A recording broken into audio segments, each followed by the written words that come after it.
안녕하세요. 김성길 목사와 함께하는 예수님 이야기 이 시간 제4단원의 504회가 되겠습니다. 주제는 씨 뿌리는 비유 두 번째, 천국운동의 역사가 되겠습니다. 자, 본문은 마태복음 13장 24절부터 30절, 그리고 이것을 설명해 주신 해석의 내용이 36절부터 43절까지입니다. 한번 쭉 읽어보죠. 예수께서 그들 앞에 또 비유를 들어 이르시되 천국은 좋은 씨를 제 밭에 뿌린 사람과 같으니 사람들이 잘 때에 그 원수가 와서 곡식 가운데 가라지를 덧뿌리고 갔더니 싹이 나고 결실할 때에 가라지도 보이거늘 집주인의 종들이 와서 말하되 주여 밭에 좋은 씨를 뿌리지 아니하였나이까. 그런데 가라지가 어디서 생겼나이까. 주인이 이르되 원수가 이렇게 하였구나. 종들이 말하되 그러면 우리가 가서 이것을 뽑기를 원하시나이까. 주인이 이르되 가만두라. 가라지를 뽑다가 곡식까지 뽑을까 염려하노라. 둘 다 추수 때까지 함께 자라게 두라. 추수 때에 내가 추수꾼들에게 말하기를 가라지는 먼저 거두어 불사르게 단으로 묶고 곡식은 모아 내 곡간에 넣으라 하리라. 이에 예수께서 무리를 떠나사 집에 들어가시니 제자들이 나와 이르되 밭의 가라지의 비유를 우리에게 설명하여 주소서. 대답하여 이르시되 좋은 씨를 뿌리는 이는 인자요 밭은 세상이요 좋은 씨는 천국의 아들들이요 가라지는 악한 자의 아들들이요 가라지를 뿌린 원수는 마귀요 추수 때는 세상 끝이요 추수꾼은 천사들이니 그런즉 가라지를 거두어 불에 사르는 것 같이 세상 끝에도 그러하리라. 인자가 그 천사들을 보내리니 그들이 그 나라에서 모든 넘어지게 하는 것과 또 불법을 행하는 자들을 거두어내어 풀무불에 던져 넣으리니 거기서 울며 이를 갈게 하리라. 그때 의인들은 자기 아버지 나라에서 해와 같이 빛나리라. 귀 있는 자는 들으라. 아멘. 자, 본문의 내용은 예수님의 비유 총 8가지 중에, 그러니까 마태복음 13장에만 나오는 비유가 8가지예요.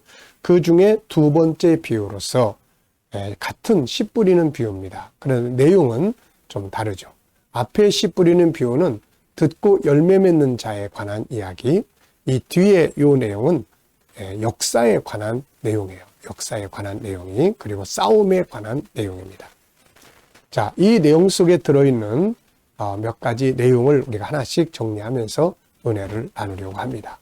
이 시간에 먼저 나눌 주제는 천국운동의 역사가 되겠습니다. 천국운동의 역사.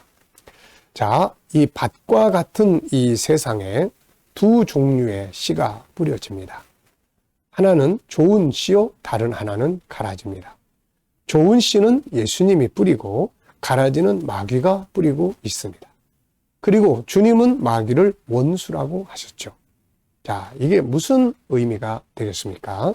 이건 하나의 역사거든요. 자, 하나님은 이 지구와 그리고 지구를 중심으로 우주를 만드시죠.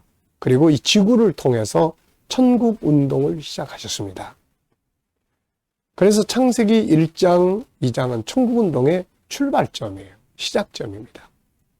그리고 이 천국 운동은 두 가지로 이루어지죠. 하나는 하나님의 나라, 천국을 하나님이 준비하시는 것이고, 하나는 그 나라에 들어갈 백성을 준비하는 일입니다. 그런데 이 천국, 나라는 아버지께서 하늘에서 준비하세요. 그래서 때가 되면 이 세상에 임하게 됩니다. 그것이 바로 요한계시록 21장에 새 하늘과 새 땅이 임하는 장면이죠. 그리고 이제 또 하나를 이루는데 그것은 바로 천국의 백성을 만드는 일입니다. 그것은 이 지구 안에서 이루어지는 일이에요. 천국 백성 만드는 일은 천국에서 이루어지는 게 아닙니다. 이 땅에서 이루어지는 거예요. 바로 생육번성이에요. 천국은 생육번성하는 곳이 아닙니다. 그래서 이 땅에서 하나님께서 천국 백성들을 태어나게 하시고 그들을 양육하셔서 때가 되면 하나님의 나라로 이사하게 하신 것이죠. 그래서 하나님은 천국 백성을 만드실 장소를 만드셨는데 그게 바로 이 지구예요. 그래서 하나님은 이곳에 하나님을 닮은 천국 백성들을 하나씩 심기 시작을 했습니다. 첫 번째로 심은 천국 백성이 아담이고 그에게서 또 이제 하와를 이제 태어나게 하신 것이죠. 그래서 이들을 통해서 이 땅에 천국의 씨를 뿌리는 역사가 출발하게 된 것입니다. 그들이 때가 되면, 그리고 때가 되면 이것은 완성이 되어 하늘의 나라가 임하고, 그리고 이 땅에 있던 하나님의 백성들은 다 변화가 돼서 그 나라에 들어가게 하셔서 영생의 복을 누리게 하시는 것. 이게 천국운동입니다. 이게 하나님의 계획이죠. 그런데 이때 하늘에서 하나님을 대적하다가 쫓겨난 마귀, 사탄이 이 세상에 들어옵니다. 그래가지고 이 세상에다가 가라지를 뿌리기 시작을 했어요. 그래서 아담과 하와 속에다가 죄의 가라지를 심어버립니다. 그들과 그들의 자손들을 모두 멸망으로 가게 하려고 유혹의 일을 했던 것입니다. 그래서 여기에 미혹된 아담과 하와는 멸망으로 가게 되었지만 하나님의 구원계 예수 그리스도를 통해서 이루실 대속의 역사를 통해서 그들도 다시 구원을 받게 하신 것입니다. 그리고 이때부터 이제 창세기 4장에서부터 이 세상에는 하나님이 뿌리시는 천국의 알곡들이 존재하기 시작했고, 마귀가 멸망으로 가게 하기 위해서 뿌리는 가라지와 같은 멸망의 자식들이 태어나게 된 것이죠. 이 역사는 언제까지 계속되느냐? 추수날, 세상 끝날, 주님이 오시는 그날까지 계속 되게 되는 것이죠. 그래서 우리가 사는 이 세상에는 하나님이 심으신 알곡들과 같은 성도들이 있고, 또 마귀가 가라지를 뿌려가지고 성장한 마귀의 자식들, 불신자들, 멸망의 길로 가는 사람들이 있는 것입니다. 감사한 것은 오늘 우리는 바로 천국의 알곡들로 부름을 받았다는 것입니다. 세상에는 마귀가 뿌린 가라지 곧 거짓 진리, 거짓 이론, 무신론, 복음을 변질시켜가는 수많은 이단 등 수많은 가라지들의 사상으로 인해 멸망의 자식들로 살아가는 사람들도 너무너무 많습니다. 그런데 우리는 감사하게도 주님의 알곡이 되어 믿음의 삶을 살아가게 하시니 이것이 너무나 감사한 은혜고 인생의 성공이 되는 것입니다. 자, 그렇다면 이제 중요한 건 뭘까요?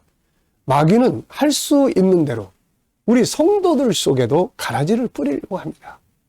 헛된 사상을 심으려고 하고, 불신을 조장하고, 의심이 들게 만들고, 절망과 좌절에 빠지고, 시험에 들게 만들고, 이렇게 해가지고 믿음을 떠나버리게 만드는 일을 마귀는 지금도 계속하고 있는 거예요. 안 믿는 사람들 속에서만이 아니라 우리 믿는 사람들 속에도 들어와가지고 우리 안에 가라지의 씨를 뿌려요. 그래서 멸망으로 가게 만드는 거예요. 우리가 아주 조심해야 됩니다. 그래서 예수님은 이런 것들을 우리에게 주의하게 하셨어요. 그래서 25절에 보면 사람들이 잘 때에 원수가 와서 곡식 가운데 가라지를 덮으리고 갔다. 이렇게 말씀해요. 그래서 우리 구원받은 성도들은 깨어 있어야 됩니다. 마태복음 26장 41절에서도 예수님은 깨어 있어 시험에 들지 않도록 주의하라고 당부를 하셨습니다.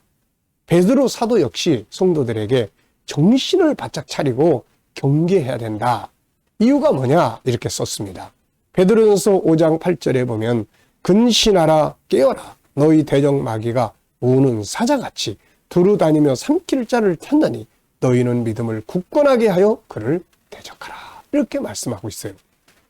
자, 구원의 역사는 마귀와의 싸움의 역사이기도 합니다. 그래서 창세기 3장 15절을 보면 싸움의 역사를 이야기를 하는 거예요. 내 안에 심겨진 알곡의 믿음이 마귀에게 빼앗기지 않도록 정신 바짝 차리고 우리는 믿음의 삶을 살아야 합니다.